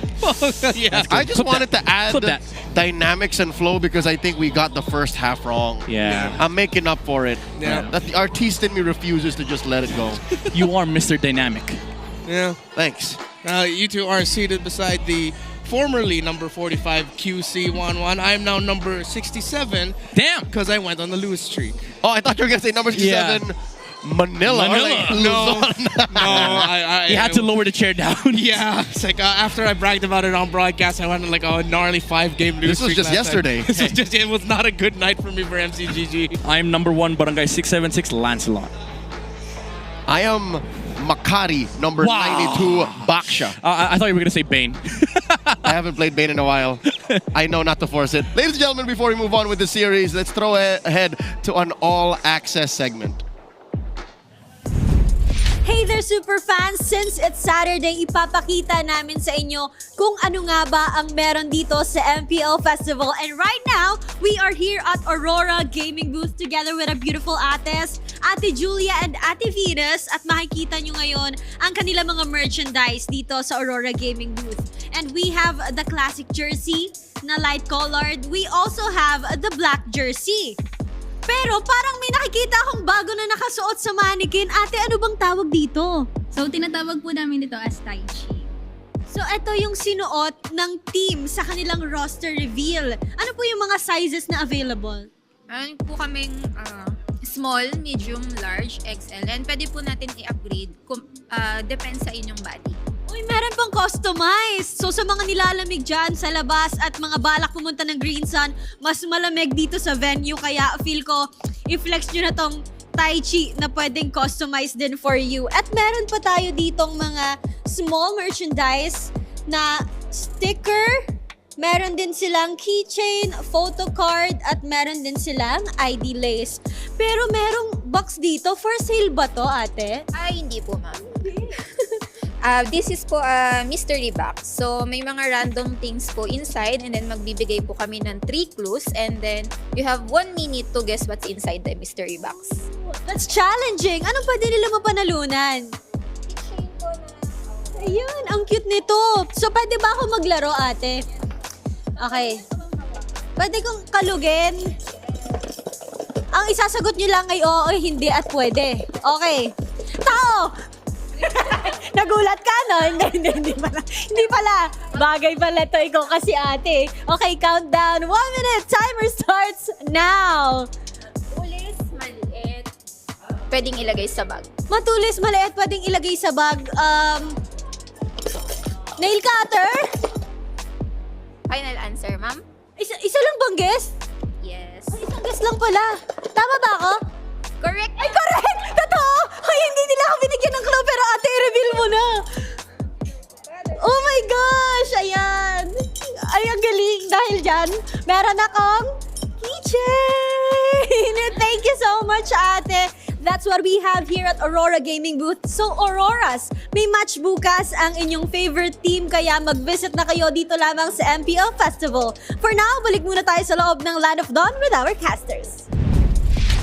I did not know they sold those. I thought it was specifically just for that trailer. Yeah, me too. I didn't know it would be actual merch, and it looks very cool. I'm getting ready. If I wear those, I'll be doing dispos. Why that? Dude, it's like Zen. Yeah, like when you see the costume, you imagine dispos. I'm afraid that if any of us currently on desk wore those things, we would look like what? We were confined. Escape patients. Yes. I would. It looks like they look like gowns. Yeah. It Hospital would. gowns. I would look weird in one of those though. People would say I'd be cosplaying a Kai. A new skin? A new skin. Does it have a blue? It's been a long time since a guy got a new skin though. It's been a long time. You looked at me way too hard when you said that. Leo, it's been a long time. I'm happy with my Kung Fu Panda skin. Regardless, ladies and gentlemen, we are smack dab in the middle of game number 2. This best of 3 series, currently first on the board, Team Liquid Philippines. They handed it to Smart Omega in under 25 minutes. I didn't even feel like that was a 25-minute game. I'll tell you now. Didn't feel like it. I think it's because the action around the map was non-stop. Yeah. It was always, okay, go from this position to the next position, clear minion waves here, see if there's a skirmish, then go on to the next one. They just kept going. To be fair though, we always say that in TLPH games because the movements are always dictated by the flow of the map. And whenever I say that, like, it's not to put, like, you know, a dent on other regions' games, but you know when a team fight's kind of pointless, right? Yeah. It kind of drags the game because, you know, oh, they have to wait for this, they have to wait for this. But these two teams, they were fighting under important parts of the map. Everything had meaning. Exactly. That's why it did not feel as long. Going into game number 2, Smart Omega on the play. Liquid answering back. If I'm not mistaken, Liquid chose red. Yeah. Side switch. And I like the respect coming in from Omega through the first 3 bans is so like, yeah, we are going up against Team Liquid and we cannot give these. Well, Team Liquid Philippines is just, all right, go back to housekeeping, you know, take out the Fanny, take out the 1-1. But I think the Fanny is a special case because they are going up against Ryzen, That's so true. they're respecting the Fanny more. Yeah, a big question here for Smart Omega though. Did they go back to the Farsa first pick of Mr. Imam? Let's hear from the crowd. Make some noise. Haji has a point to prove. He won't sit down and take game 1 as is on face value. That is not how the KDA machine plays. Yeah, either Lance or Farsa here, honestly, for Smart Omega. I don't see any other option. For a real fight. You give Carl Easy Lance! Oh! Yep. You give Carl Gabriel Nepomuceno the Lancelot. Tis a blessed day, ladies and gentlemen. The GOAT gets his hands on his favorite hero alongside the Harith. Without and a Oheb. His baby cakes online. I think Omega are cooking something here, Midnight. No. I think they might be cooking here. I don't care. In their own stew? I don't care whatever you cook. No, I feel You're like cooked. Okay, yeah, for Midnight now they are so cooked. No phobias? Okay. You can argue one would go for Lapu Lapu, right? Yeah, okay, yeah, there. If the Phobius was open for Omega to pick, exactly, it would have made him a little bit more sense. Let me argue. Esmeralda, red 3. Let's go. For Liquid? Yeah. Oh yeah, just go ahead. It's honestly very okay. If you don't want Esmeralda, I don't care whatever Sanford pulls out here. Arlott, maybe? Yeah, Roam or EXP, you're already fine. Like, there's nothing for you to worry about in terms of the Roam EXP picks. Angela mid. Even the mid. Just because of the 2 picks that they started with. Yeah. I mean, okay, with the Hayabusa gone, Liquid will think twice about picking up the Farsa, sure. Eve? No, there's a Lapu Lapu. No. There's a Lapu in Hayabusa. Oh, Valentina. Valentina Louis, those 2. I feel like it's still blind. Yeah. Blind to Valentina pick. No, I wouldn't like it. Okay. So they go for what is obvious. Oh! The Esmeralda. Just on the first phase alone. Mamma mia! Liquid wins the draft. I don't know how you fix this, honestly. I don't know how you fix this. Carry from Omega. I swear to God, that's the last option. But even then, they have a winning gold lane matchup against the carry. And that's assuming that laning goes longer than we think it should. Because Kaltizi is basically online. You just start the game, and there's very little you have to do to get him there. feel like one of the saddest components of this lineup is actually the Lapu Lapu. Because he's going to be like, all right, guys, let's fight. Where is everyone? Yeah. Who do I hit? Who do I hit? Why am I left alone here? How do you catch a Harith as a Lapu? Why am I dancing with this Esmeralda? Why is my life burning away? Why is these clothes getting my shields? Thanks for the shield. Ow. Thanks for the shield. Ow. Who said there are no shorts? Okay, I like this chip ban. Good read. Good read. Okay. One thing that they have to worry about, though, is also the Hylos of TLPH. If they get their hands on the Hylos, and maybe the Valentina, or Louis, or honestly, there's a world where they just go for Navaria here for TLPH. Yeah. Yeah, Hylos Navaria actually would be perfect. Although I was thinking that maybe Omega could, if it's available for them, would want to pick up the Novaria. I feel like they would need an Astral Echo in this regard, considering that they, as we did say, Lapu Lapu might be one of the saddest heroes in this matchup right now. The Novaria would help out the Lapu Lapu a lot. So if Haji can pick it up, they should. And if they want even more burst, either they go for range through the Granger or hell, even just pick up the Bruno. Oh, that's nice. They deny the combo. Yeah, they can't pick it up, so might as well. Even if, say, they get the Valentina, it's too much of a trouble to worry about, so they just remove it because it's not good for them, so might as well take it out, you know? For TLPH, again, Valentina Red 4 is open unless they want to... Okay, never mind. I'm talking too much. Good read. I think Liquid can even go for like a pick-off roam here. They don't necessarily need to go for a hard front line. Esmeralda is actually your hard front line already. So what, Cho? Yeah.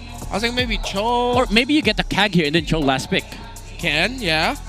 Most likely the mid laner is going to be like burst. Oh, Gato, yeah. Oh, that's okay too. You're like, yeah, okay, the roam pick-off roam might be a little bit too crazy, so let's go for something safer, but can also still jump to the back line. Yeah, I like this over the Hylos. It's a good Hayabusa answer.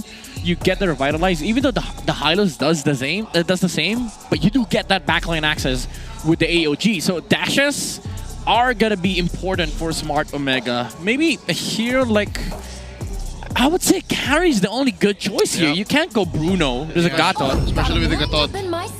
Kimmy, This is mid Kimmy for Haji. Yeah. A little bit kind of meh. But okay, I can see it. That takes away a bit of the pressure from the Hayabusa and even whatever the gold lane pick will be. So it'll be a triple core setup for Omega.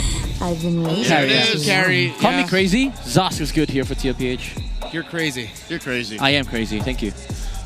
Well, you asked for us to call you crazy. Yeah, thank you. Yeah. Request accepted. We're only following instructions. What was the sentence you said before that? Zosk is good here. Nuvaria as well. Louis, those three. Yeah. There's a world where they consider Eve here because of the Gata Kacha. With the Hylos, no, but with Gatot, they have a lot of like team fight starters. I actually prefer the low Yi because that makes it difficult for the carry and the Kimmy to fight. And there's no direct answer. Yeah, I prefer the Louis or the Navaria for Sanji. Yeah, because what you do for the low Yi is wherever that Kalea ends up jumping to, that's where you bring down your abilities. Yeah, the duality. The procs, the duality. Oh, yeah, no, I'm okay with this too. I'm okay with this too, yeah. How come we have forgotten? Liquid is so ready. This is a mid-game power spake that they're looking at. Yeah, power spake. Shout out to Mirko. My concern with TLPH is this Selena pick could make or break their game. Yes. They don't have a lot of like reliable ways to actually win team fights. It's all OHEB. Because if they don't hit their stuff, then you just lose to like Harry hitting your front liners. But you made a big deal about Lancelot and Carl Dizzy. Isn't that a way for you to win a team fight? I'm just saying we've seen a lot of like tactical mishaps in MPL, even technical mishaps. That's true. But I do trust Carl Gabriel Nepomuceno, man. Come on. Like, he's the GOAT. So still TLPH is winning, but there's a huge concern for like abilities hitting stuff. Here we go, game number 2. Match point for the Cavalry. The defending champions get some key heroes on them. How often does this happen? Not a lot. Welcome to Mobile Legends. Omega made the bet that they wanted to lie in, but with Omega, you never know. Yeah. And that's what I love about them. All right, even in the last game, they look like they could have won it. Maybe we downplayed these picks for Omega, but at least they have their hands on James's Lapu Lapu. Okay, yeah. I would say, aside from James Lapu, again, this carry is an X factor for Smart Omega, not just because of the fact that it's on nets, But again, it's a clear win condition for Smart Omega. If they are able to take this towards that stage of the game where he's able to actually fight and he does not get hit by anything, they can actually win. But now, yeah, he got hit by everything there. Okay. First blood. Okay, you don't question any mechanical like aspects from Unbreakable abyssal arrow, yeah. Nothing. There was nothing Yoshi could have done. If he tried to flicker away, it would have gone wasted. Yeah. Okay. Now Omega needs to slow things down. They cannot start off the game like that. Yes. They are playing with 3 carries. You want to play it in a slow and steady tempo. Just make Team Liquid think, hey, look, we're winning. Yay, Omega's going to lose. Suddenly, bang, you have 3 carries online, and now Team Liquid are overwhelmed with damage. This is 10 minutes later, though. Yeah. To be fair, though, it's kind of his fault, but it's also like TLPH just utilizing the heroes. Because if JP charges the Unbreakable, you're for sure getting hit by a bunch of stuff from TLPH. So you really can't blame, Super Yoshi. Even if he did flicker out, I think the trap would have gotten him with the first blood for Sanji. Again, I don't know if it's greedy, smart, or something else entirely. Not a single Purify. Oh. Are they not afraid of an arrow? Maybe. Again, if it was just the Gatot, that's fine. If it's just the Esmeralda, that's fine, but there's also Selena. To be fair, I'm gonna be honest though, playing a hero with a Purify against Esme, Lance, and Gatot kind of sucks, so.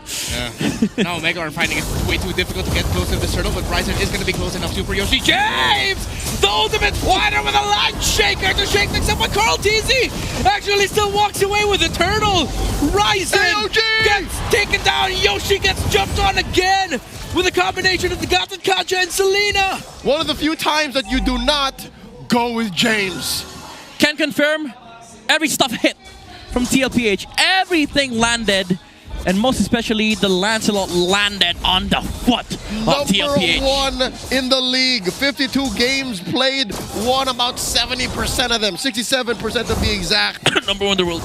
Carl TZ, number 1 in history. Amen. And that's why you don't give Carl the Lancelot. He's named after Lancelot. No, I'm just kidding. He's him. Lancelot, yeah, he's him. He's Lancelot. Eventually, I wouldn't mind if they retroactively update skins and put Carl TZ's face on the Lancelot. Do the same for all of the older World Champion skins. Imagine he has a Brand Esports skin, and then Lancelot gets a Carl TZ skin. No, yeah. Kind of an overkill, because he has 2 skins, but you never know. It's a little bit too much. You never know. All right, 3.5 minutes in. First turtle and about everything on the map going over to Liquid. There's a turtle spawning in the upper quarter. Is it too early for Omega to say, yeah, we'll just roll over and allow you to take it? Because again, if the game plan is stretch it out until the 3 cores are ready, is part of that game plan just conceding turtles? You never know with Omega, man. I feel like Omega might be crazy enough to just go, yeah, let's fight this. Yeah. It's only a 2,000 gold lead. We don't care. And I love them for that. Yeah, real answer would be no. You just farm, okay? Yes, you concede the turtle. You give TLPH like the chance to get what they want and then just find trades. But with Smart Omega, it's never the case. Oh, this is very smart for Liquid because look, they're taking their purple first, which is the most prime trade, and then going for the turtle. So yeah, Ryzen didn't even bother to check. He knows that Carl TZ took it, and then I guess we get our answer. Smart is going to try to contest. Why concede when you can conceive? Oh wait, to turn things around, Super Yoshi gets stopped! He wanted to go for the Tsunami Slam to Sanford, but it gets stopped! He still has it though. Guess who death's on him? Omega still fighting for this turtle. They will not give up. You gotta appreciate what Omega's bring to the table here. Yeah, but Carl TZ is just farming there. Yeah, and Liquid looks like they are going to be healthy enough to get this turtle without a problem. Carl TZ gets a Phantom Execution as well, and they don't even need to full commit. They will just get the turtle back off and now play around Oheb. Oh my god, dude, that arrow from Sanji was nasty. He saw the jump from Super Yoshi and he prevented the death of Sanford. Now, because of the second turtle advantage, they will be able to just take over lanes with the Selena, Gatot, and Harris combo. They're not even rushing the push. They're just making sure that Nets is not farming while Carl TZ is taking over the other side. Now they wait for the Lancelot to go back mid, and that's when you start the aggressive pushes. All right, looking at the items, it's clear that Liquid are still riding off the high of all of their wins. That turtle last, still no kills for Omega. Who's going to be first on Omega to actually get there? Probably Hayabusa. Yeah, Or it has to be through him because I feel like the farming process for Netsky, he should still be close to Oheb. But I mean, with a lead. Oh, wait, no, wait, that's way too close to Oheb. He goes for the Harith, Super Yoshi, but it just gets purified. Here comes the counterplay by Omega. James decides to fight under it, but they're revitalized by JP. Says, nope, you will have to back off. It's too dangerous for Omega to fight that. Yeah, they're just trying to like force Omega into these awkward situations where they have to commit spells to defend. All the while, Carl's just farming. Going in from the back. That's a conceal set up. Zap and force. Okay, that's 4 members of Liquid already behind the turret. Omega need to back off. James, from a possible pincer ankle, just to tell Omega, nope, not safe for us to fight. Okay. But it is safe for them to invade. Look at Carl TZ. Thorn grows straight into Haji, and he gets away. James is here. He's not going to be able to stop them. He does get a stun off, but the stun onto Ryzen stops the ultimate of the Hayabusa. The Abyssal Arrow of Sanji lands again.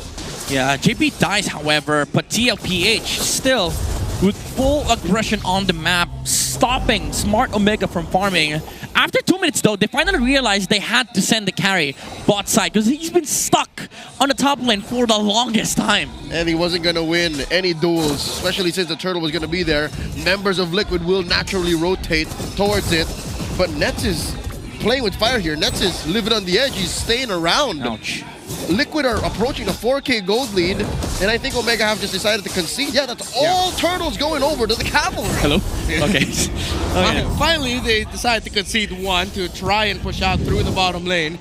But with Liquid getting closer and closer to a 4,000 gold lead, I think Omega are just now going to have to play around the counterplay or a potential concealed dive from Super Yoshi. I want to pose a new problem for you, gentlemen. Well, for Smart Omega. Never mind, later. Okay, that might be a little problematic there. Oh, wait, no, Super Yoshi takes a lot of damage from Carl TZ. Phantom execution by Super Yoshi. Able to flicker out now the concealed play. Team Liquid, they will back off. They're not going to commit anything too spicy. So what's the problem, Midnight? All right. Problem for Omega is the blade armor is going to come up on Sanford. That's another layer that they have to go through. More physical damage reduction against James, against Ryzen, against Netsky, and also the reflect onto the carry and the Kimi. This Esmeralda is going to be almost unkillable for Smart Omega. Almost. I say almost, because they can just use everything, you know, to kill Sanford, but then there's 4 heroes still left on the side of TLPH. We haven't really seen there you go. Sweat just yet. There's the blade armor. Smart Omega, now they have to send Ryzen down to clear that bottom lane tier 2 clearing wave. A minute until the Lord comes up. Sure, Ryzen can get the lanes much faster than the Hayabusa given the shadows, but if you're talking about farm, he's down 3 levels. This is miserable. Carl TZ being a little bit safe with clearing out the minion wave. I'm thinking that he was starting to think, Ryzen's showing himself and then hiding in the jungle. You look delicious, brother. But I think that's a little bit too risky because Super Yoshi was there. They're playing a macro. They just want like a huge gold lead. Yeah. But right before the Lord fight. Yeah, it's almost 2,000 between the two junglers. I mean, the good news for Omega is that it's only 1,000 between Netsky and Oheb. It could have been worse, honestly. In the middle lane, though, Sanji able to force a bit of a reaction. That's a lot of damage on the Haji through Carl TZ's Thorn Rose. This Lancelot deals way too much damage to the softer heroes of Omega. All right, Liquid looks like they want to blitz this. 40 up against 3. That's already James dropping quite a bit of his kit. Look, unkillable, unkillable. Yeah, you cannot. Unkillable. That Esmeralda would just stand. Look at 40 standing against 3. Ow! That is a one-man zone out. That is the MVP of MSC. And that is JB in the mid with the Tsunami Slap. He gets a lot of the Abyssal Arrow. Sanjay finds it again. Sanford finally falls. Omega still have problems to deal with. Here comes Carl TZ. Everything thrown at Yoshi. James holding, Netsky holding, and he gets a double kill. He took down Carl. James, will he be able to get away from this? He does. Oheb got stuck right behind the base. Netsky gets taken down by Sanji. The chef newbie cooking. I was gonna say, Nets played that team fight very well with the side steps, the dodges as well. Carl TZ overstepping on the enemy lines, but Sanji reeled it back.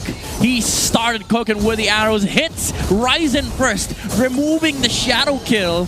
And even though they did get the Esmeralda kill for Smart Omega, again, they had to commit everything. After that, there's nothing left in the kitchen sink. All right, you know what? not just committing everything, but having 40 overextend. He went on a one-man zone trip and still stayed. He continued the zone about that day! Under the turret, Oheb with the Zaman force and everything. JP was just looking at him like a proud dad. Go ahead, you got this. Yeah, the ultimate wingman, of course. He's there to support his gold laner against TLPH. Oh, Shadow? Oh, that hurts. Oh, James with the bravest fighter, the Landshaker, as well as the Shadow actually takes down the Selena. Oheb able to take down the tower. James gets taken down eventually. Oheb Zaman force and damage. Way too much for Omega to handle. 6,000 is their gold lead and it will continue to grow. Omega are folding, even in these micro fights that Liquid just start from out of nowhere. Liquid is taking a page out of Omega's book. Yeah, they fight the unfightable for TLPH with just sheer gold lead. Super Yoshi, though. Oh, he's going to be able to land the Tsunami Slam onto the JP. That's a lot of damage coming out from Omega. Carl! Freaking TT! Dancing and dodging. Thorn Rose, he gets to avoid it. He looks at Ryzen and Sanford able to eat up the tower damage so that Carl can get out. Now Oheb is able to dash out as well. Dashing through, dashing past the wall, dashing under the Zaman Force, but he's not going to be able to take down James. Oh my god. Good things. International audience, welcome to MPL Philippines. Welcome to Carl DZ, the Lancelot Show. But Omega are fighting well into it. They may be taking a lot of blows here, but Omega are still doing everything they can. Look at where Netsky is at. He's beelining. That is one man saying, I got this. He sees Carl TZ. Will he try? He sees Carl TZ. Will he win the duel? Carl TZ got away. Carl TZ got away. All right, Netsky knows when he's overextended. Okay.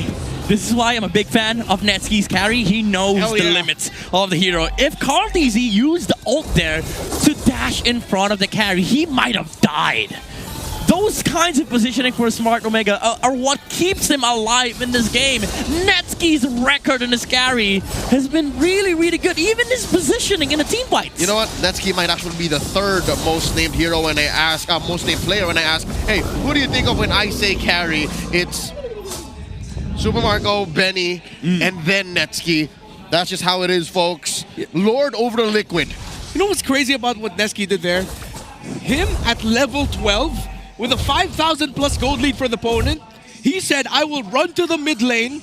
I know where Carl TZ is going and I will try to take him down. Yeah. Nothing but respect for Netsky. But now let's see. Gila things. That was pretty crazy. Yeah, Netsky, again, 3 kills to his name, 0 assists. All kills that he was able to land, it's just his work. Yeah, that's some locomotions. Yeah. That Netsky likes to bring to the table. Well, with the Lord marching in now. Arrow?